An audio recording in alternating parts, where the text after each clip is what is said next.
Hola estimado, ¿cómo te va? Un gusto saludarte, gracias por estar del otro lado. Bienvenido a mi canal ATP Reparación de Electrodomésticos en YouTube. Hoy estamos comenzando un tema nuevo, por decirlo así, en nuestro canal, en lo que hace referencia a explicar diferentes procedimientos al respecto con las nuevas tecnologías que justamente fueron innovando en lo que hace referencia a los electrodomésticos en general. En la Argentina aproximadamente hace unos 8, 10, 12 años como mucho ya estaba implementándose los primeros modelos en lo que hacía referencia a diferentes tecnologías, y en el día de hoy, ya a 2024, estamos inundados de esta famosa palabra, ¿no? Esto de esta tecnología inverter, que básicamente está relacionado a los niveles de eficiencia, a lograr que los sistemas funcionen de manera eficiente bajando el consumo eléctrico. Básicamente es eso lo que queremos o lo que se pretende con esta tecnología como tal.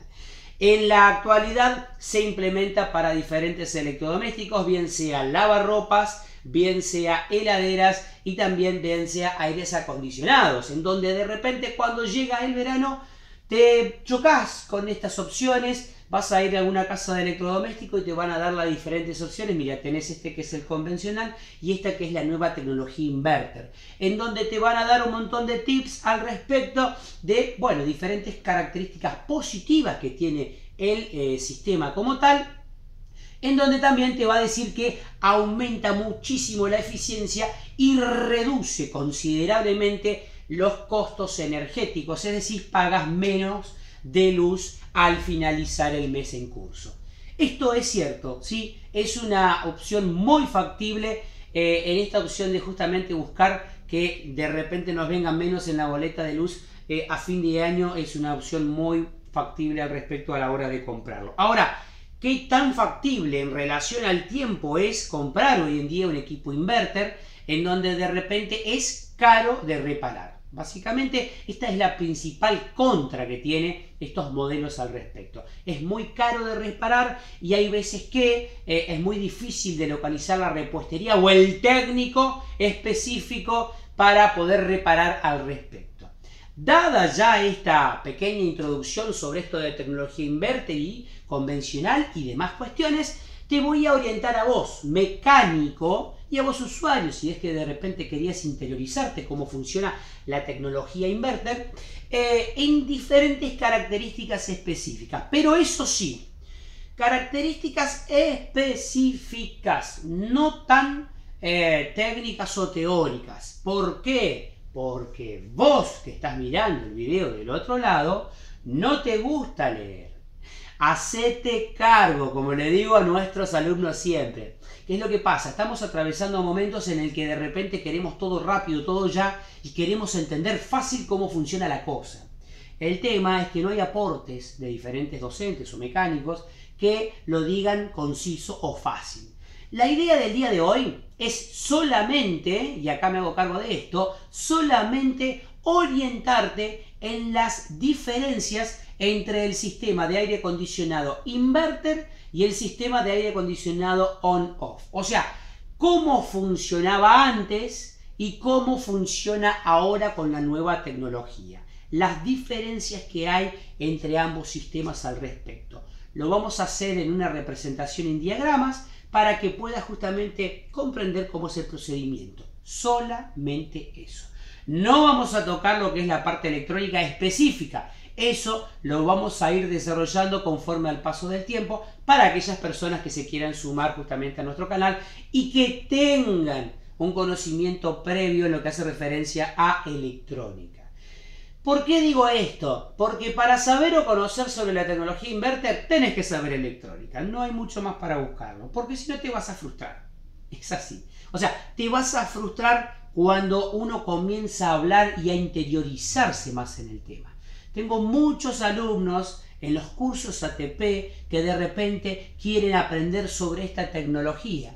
Pero ¿qué es lo que sucede? Para aprender sobre esta tecnología necesitamos un conocimiento previo sobre electrónica.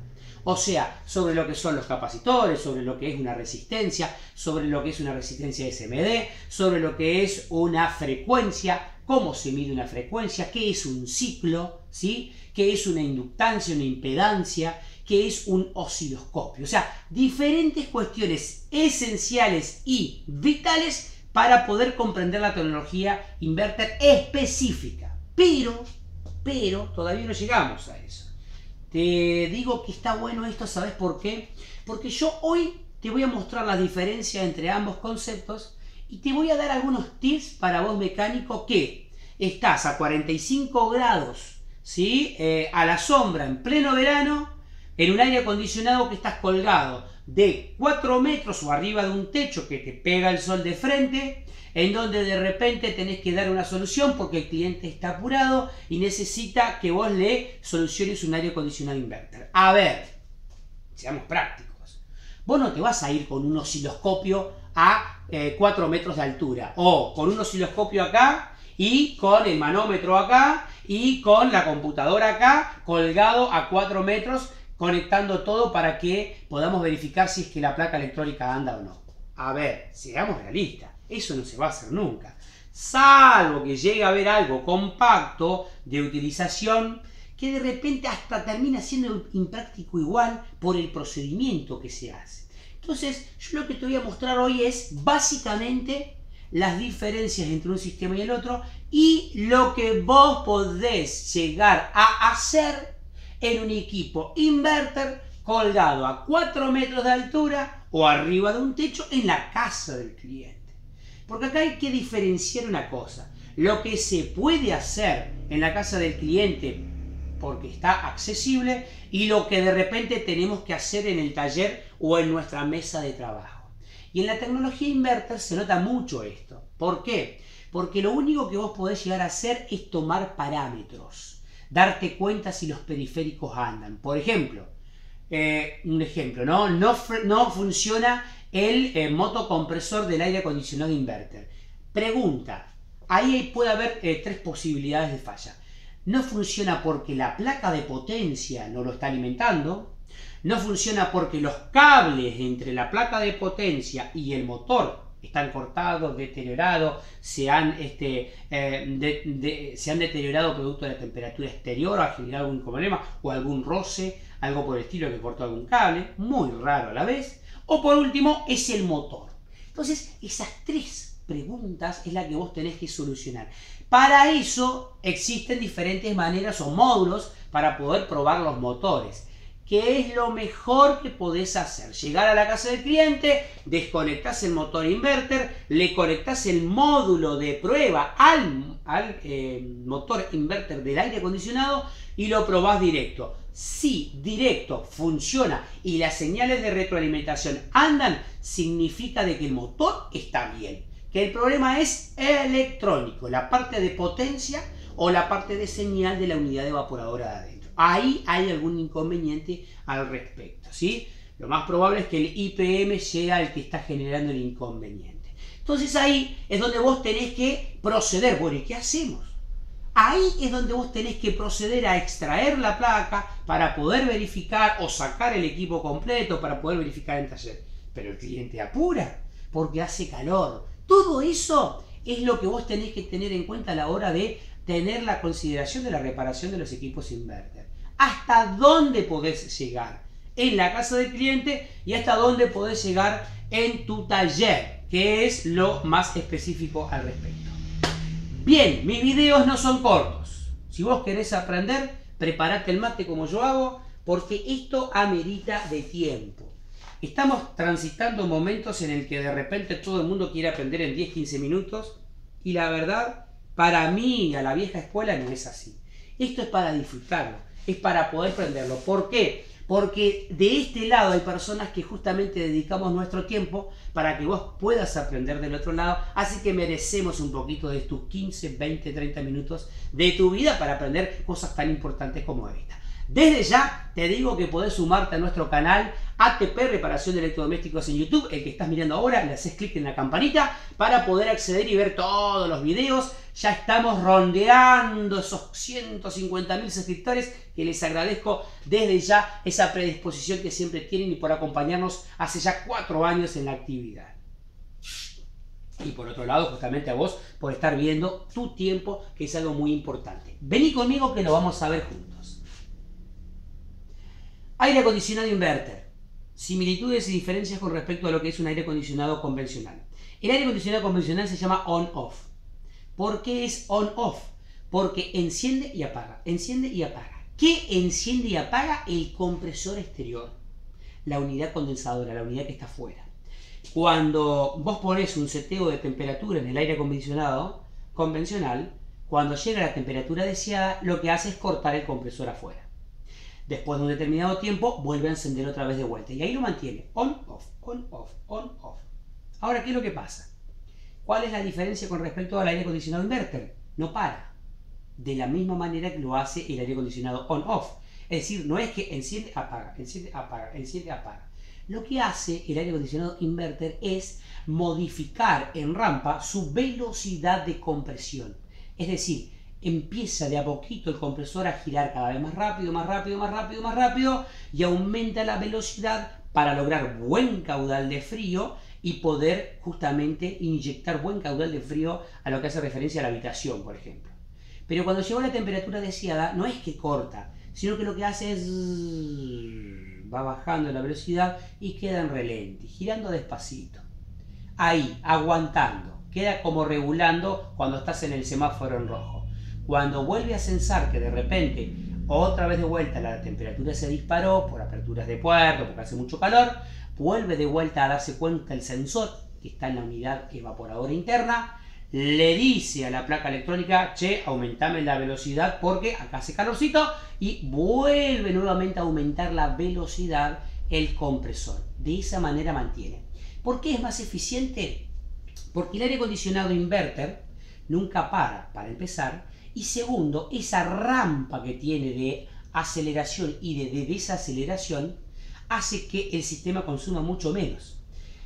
¿Viste cuando el aire acondicionado convencional arranca? Se siente como un titileo en la luz, como que encendió, o cuando la heladera arranca, por ejemplo, se siente como un pestañeo en la luz. Bueno, eso se llama par de arranque.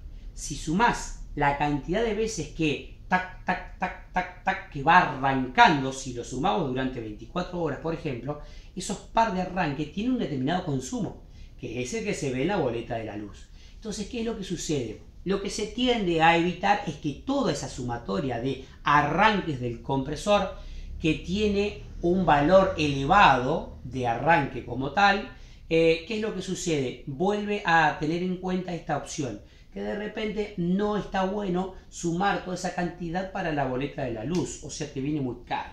Entonces el sistema inverter, como no tiene esa parte agresiva de arrancar el compresor, ¿sí?, sumado a que es totalmente electrónico, hace que el motor sea muy eficiente, que el sistema sea muy eficiente.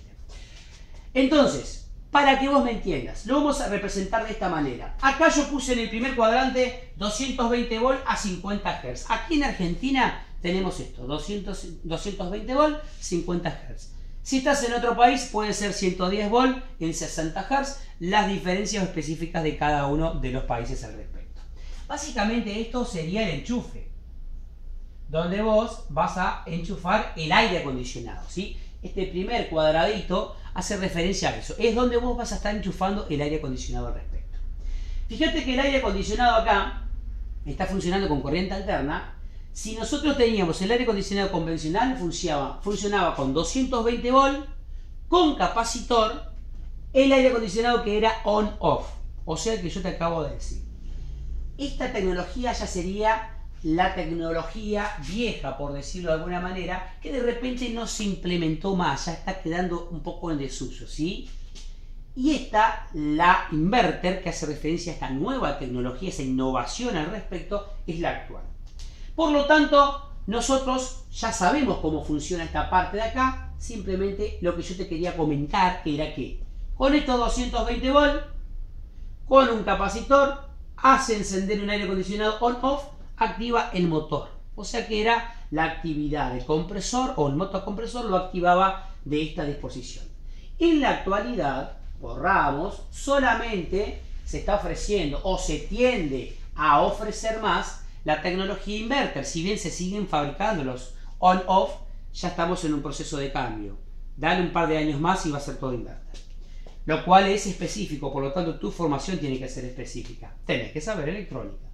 Entonces, ¿qué es lo que pasa? En el aire acondicionado inverter como tal, tenemos esto que te comentaba yo de la rampa que acelera y desacelera el motor. Está perfecto, es muy sencillo de aprender, sí, pero ¿cómo hace ese procedimiento? Ahí está la cuestión, netamente electrónica. Vení conmigo. 220 volt a 50 Hz. En la placa electrónica del aire acondicionado vas a encontrar dos. Una placa electrónica que es la de señales, que está en la unidad de adentro, la unidad evaporadora, la que va dentro de la habitación, y en la que está en la unidad condensadora, o sea, afuera de la habitación, es la unidad de potencia, ¿sí? O sea, ahí es donde se maneja toda la potencia al respecto, todas las señales hacia el motor o el compresor y demás cuestiones. Entonces, tenemos una fuente de alimentación de 220 volts, 50 Hz. Esto es constante, no se puede cambiar. Vos no podés cambiar ni los 220 volts ni los 50 Hz porque eso es una constante que te entrega el servicio eléctrico. Dentro de la placa electrónica, o qué es lo que pasa dentro del sistema, pasa lo siguiente. Pasa por un puente rectificador. Un puente rectificador se utiliza para rectificar la corriente alterna en corriente continua. O sea, de corriente alterna en corriente directa o corriente continua. ¿Bien? ¿Qué voltaje? 310 volts de corriente continua, 305 aproximadamente. O sea que tomamos esa fuente de alimentación, la rectificamos a corriente continua a 310 volts aproximadamente. Luego de esta rectificación va a pasar por un módulo que se llama IPM, el módulo inteligente de potencia electrónica neta. ¿Qué es lo que hace este módulo inteligente de potencia? Él va a tomar esta corriente continua a estos determinados valores y lo que va a hacer es volver a rectificar justamente esta corriente continua a una corriente alterna, pero en elevadísimos valores de ciclo, entre 90.000 y 150.000 ciclos por segundo. Lo que va a hacer esto es que este IPM mande las señales eléctricas a esta frecuencia al motor. Entonces, de esta manera, el motor va a estar funcionando a elevadísima frecuencia. Fíjate vos, 150 ciclos por segundo y acá teníamos 50 Hz. O sea, fíjate vos la diferencia que hay entre que se toma la alimentación a donde sale del IPM como tal. El IPM, el módulo inteligente de potencia, básicamente es el que hace funcionar el motor. Para que vos me entiendas, clarita la cuenta. Entonces, de esta manera, el IPM va regulando la frecuencia del motor. A 90.000 ciclos, por ejemplo, gira más despacio. Cuando empieza a aumentar esos ciclos, empieza a aumentar la velocidad del motor como tal. Básicamente es esa la situación, así es como funciona el sistema inverter al respecto. Lógicamente que yo te lo hago muy sencillo, pero acá tenemos muchos componentes electrónicos para llegar a estos valores y para poder implementar. ¿Qué es lo que puede fallar acá? Puede fallar que no esté funcionando el puente rectificador, por lo tanto, como no genera el puente rectificador, no se genera esta de voltaje, por lo tanto no llega al IPM, por lo tanto el motor no gira, ahí tendríamos un problema. Puede pasar que el módulo IPM, que es el que más falla, pueda llegar a generarse que reciba los 310 volts en corriente continua, pero no esté funcionando de la manera correcta, por lo tanto no genere la frecuencia de trabajo para que el motor gire. Por lo tanto, tampoco funciona al respecto. O sea que acá en esta parte, a grandes rasgos, es donde puede llegar a tener problema el equipo. ¿Qué tanta reparación podés hacer vos a 4 metros de altura con 45 grados a la sombra o arriba de un techo? Muy poco. Lo único que vas a poder hacer es extraer de última la placa electrónica para poder llevarla a tu banco de prueba, que tenés que tenerlo preparado con diferentes componentes para emular, ¿sí?, y engañarla en algunos sensores, o si no, tenés que sacar el equipo completo para llevarlo a tu taller y ver si lo podés reparar allá. ¿Viste que no era tan fácil? Bueno, Ahora bien, ¿qué es lo que se puede hacer teóricamente o técnicamente como más fácil para verificar dónde está la falla? Vos tenés que separarlo siempre acá, en esta parte. Tenés que separarlo de acá para atrás o de acá para adelante. O sea, si no gira el motor, por ejemplo, o es el motor o es la parte de potencia del IPM o lo que fuera la parte electrónica del módulo de potencia. O sea, de acá para atrás. Si es de acá para atrás, sonaste, hay que reparar la placa electrónica o verificarla al respecto. Sacás, emulás o sacás el equipo completo. Ahora, de acá para adelante, ¿yo me puedo dar cuenta si el motor funciona? ¿Me puedo dar cuenta al respecto? Sí, se puede.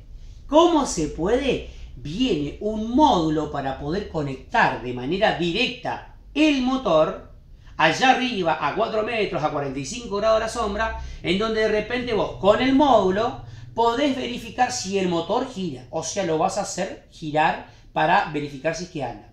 Como hacíamos en la vieja escuela, que conectábamos 220 derecho al motor para ver si es que funcionaba. Bueno, en este caso se conecta primero el módulo para hacer girar el motor.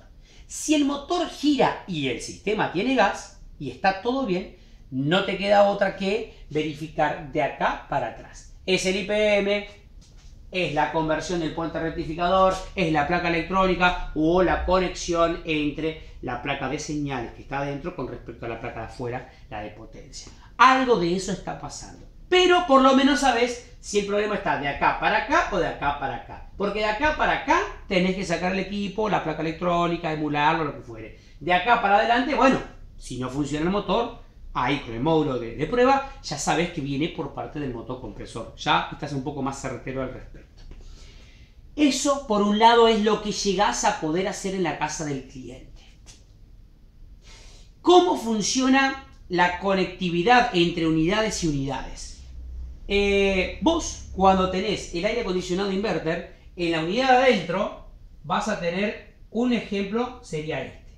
Este es uno de todos. Y este es otro. Esta es la unidad interna. Y esta es la unidad externa. Dentro de la unidad interna tenés línea, neutro, S y tierra. ¿Tá? Esos 4 cables los trasladás para afuera, línea, neutro, S y tierra. No hay mucho más para buscarle. ¿Cómo era antes? Esto es sin inverter. ¿Cómo era antes? Antes, acá yo te hice las dos diferencias. Fíjate que este es el on-off. Teníamos línea, neutro, 1, 2 y tierra. Por ejemplo, un aire acondicionado frío-calor. Línea y neutro para poder alimentar la parte del compresor. 1 alimentaba el forzador, por ejemplo, y 2 alimentaba la electroválvula, ¿sí? O la válvula inversora. ¿Bien? Y tierra era la puerta de tierra al respecto. ¿Qué es lo que se modificó acá?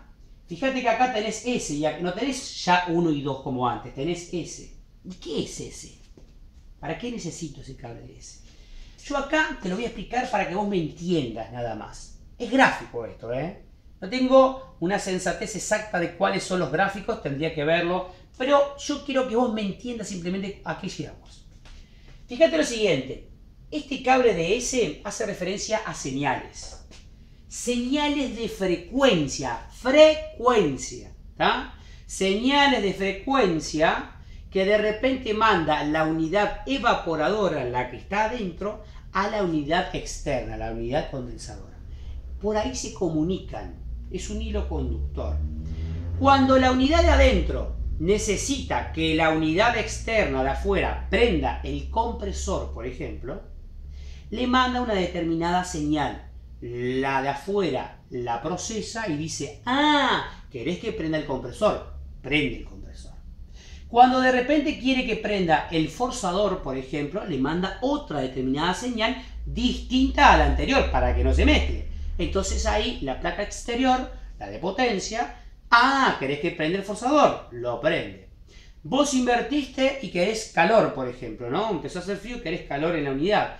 La placa de adentro le manda otra frecuencia a la unidad de afuera, la unidad de afuera la procesa, se da cuenta y activa la parte de inversión, ¿sí? Que es una válvula automática, la válvula inversora que tenemos en la actualidad. básicamente cumple la misma funcionalidad, ¿sí? Para invertir la parte de calor y de frío. Entonces, ¿qué es lo que sucede? Ahí es donde vos tenés que darte cuenta qué es lo que hace ese, que manda justamente estos valores de señal o de frecuencia entre equipo y equipo. Se comunican. Se llaman señales de retroalimentación o feedback de lazo cerrado. Si no hay comunicación, un equipo con el otro no sabe qué hacer, entonces no funciona. ¿Bien? Para que vos me entiendas cómo es la cosa, lo trasladamos en un ejemplo. Fíjate, por ejemplo, una determinada frecuencia en un determinado tiempo hasta el infinito podría llegar a encender el forzador. Entonces, cuando la unidad de adentro le manda a la unidad de afuera esta determinada frecuencia, donde tenemos la parte de potencia, hace encender el forzador. Ejemplo. Ahora bien, cuando la unidad de adentro manda otra frecuencia, fíjate que acá es distinta, es gráfico nada más, hace encender el forzador interno, por ejemplo. Ahora, cuando la unidad interna manda otra señal o otra frecuencia, yo hice una cuadrática acá, por ejemplo, hace encender el compresor. Y cuando manda otra señal totalmente distinta a todas las otras, hace encender la parte de inversión o la válvula automática inversora. ¿Bien? De esta manera es como funciona. O sea que a través de un cable, de uno solo, que es en la tabla de conexiones S, a través de ese cable manda las diferentes frecuencias y se comunican el equipo de adentro con el equipo de afuera. De esa manera saben qué hacer al respecto. Por eso es muy importante, vamos a borrar un poquito acá, sí, por eso es muy importante que vos tengas en cuenta que muchas veces las fallas que generan los equipos son las siguientes. En cualquier tipo de instalación eléctrica existe el campo magnético. El mecánico convencional, ¿qué es lo que hace? Pone un conductor, el famoso TPR, o el tipo taller, que es el cable negro con los cables más finos en la parte de adentro, en donde acá tenemos un conductor, otro conductor, otro conductor, otro conductor. Podríamos decir que acá podríamos poner L, N, S y tierra. Pero ¿qué es lo que pasa acá? L, N están formando un campo magnético y ese campo magnético termina interfiriendo en parte a lo que es S. Y si de repente interfiere con S, puede ser que me modifique cada una de estas señales que S tiene que llevar. Entonces hay veces que no se pueden llegar a comunicar. Y la tierra es muy importante en los modelos inverter para poder descargar esas parásitas justamente. Entonces, ¿qué es lo que pasa? Yo, ¿qué es lo que aconsejo? En vez de hacerlo de esta manera, yo lo que te puedo aconsejar acá al respecto es lo siguiente. Vos podrías utilizar, por ejemplo, ¿sí? Por ejemplo, uno con 3 conductores, suponete para línea, neutro y tierra, pero ese lo vas a pasar aparte. ¿Se entiende? ¿Cómo quedaría en el mazo que vos pasás entre unidad y unidad? Quedaría de esta manera. Este es el mazo. Dentro de este mazo van los 2 caños, ¿sí? Esta es la aislación, y acá va un caño un cuarto, por ejemplo, y acá va un caño de, qué sé yo, de media. Y el cableado, yo te aconsejaría que lo pases así. Por un lado, el que tiene 3, y el de S, que lo pongas en el lado contrario, acá. ¿Sí? Entonces, de esta manera, este es el mazo de cañería, ¿no? De esta manera, lo que hace referencia al campo magnético de estos conductores no interfieren directamente sobre ese para generar algunas de las fallas de comunicación entre unidad y unidad. Espero que te haya servido el procedimiento de cómo funciona el modelo inverter. Tomamos 220 volts de nuestro suministro eléctrico, lo pasamos por un puente rectificador para tener 310 volts aproximadamente de corriente continua. Con esa corriente continua vamos a alimentar el IPM, el módulo inteligente de potencia. Ese módulo inteligente de potencia va a pensar y va a aumentar la frecuencia de trabajo, la va a regular a mayor frecuencia, mayor velocidad. ¿Para qué? Para que el compresor en consecuencia pueda funcionar. En los módulos que viene vamos a ver por qué se llama por qué se llama compresor trifásico, por qué tiene 3 cables al respecto, a qué hacen referencia los aires acondicionados inverter full. Hay una diferencia entre un aire acondicionado inverter full con un aire acondicionado inverter solo. El aire acondicionado inverter solo, convencional, solamente el motor es inverter, pero los demás componentes son todavía con capacitor. Por ejemplo, llámese la turbina interna y el forzador externo, son con capacitor. Y el aire acondicionado full inverter hace referencia a que es todo inverter, o sea, la turbina interna, el forzador externo y el compresor. En lo particular, para mí, si vos podés tener la particularidad de poder darte cuenta antes de comprar un equipo, me parece que lo más factible es comprar el que no es full inverter. ¿Por qué? Porque de repente ahí solamente tenés una posible falla que es la del compresor, pero lo demás, o sea, el forzador externo y la turbina tangencial interna se puede alimentar de manera directa con cualquier módulo de placa electrónica o convencional. O sea que lo único que es inverter es el compresor en esos modelos. Ya cuando es full inverter necesitamos sí o sí ese módulo de placa electrónica que para poder... hay mayores posibilidades de falla, esa es la realidad.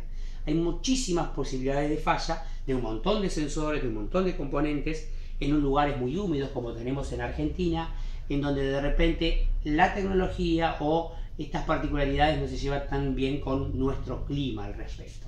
Por eso es que fallan tanto los equipos. Y es muy caro de reparar. Es muy caro de reparar, por eso están quedando también algunos en stand-by, porque el cliente no lo puede costear. Todo eso está pasando hoy día a julio de 2024. Ojalá el año que viene, al mismo mes diga, esté haciendo un video totalmente distinto en el que diga, la verdad, ahora sí, se puede trabajar sin ningún problema al respecto. Y es escasa la capacitación. Entonces, como consecuencia, se generan estas realidades. ¿Viste? Te robé casi media hora de tu vida. Qué bárbaro, che. Pero lo lindo es que aprendiste algo, me parece.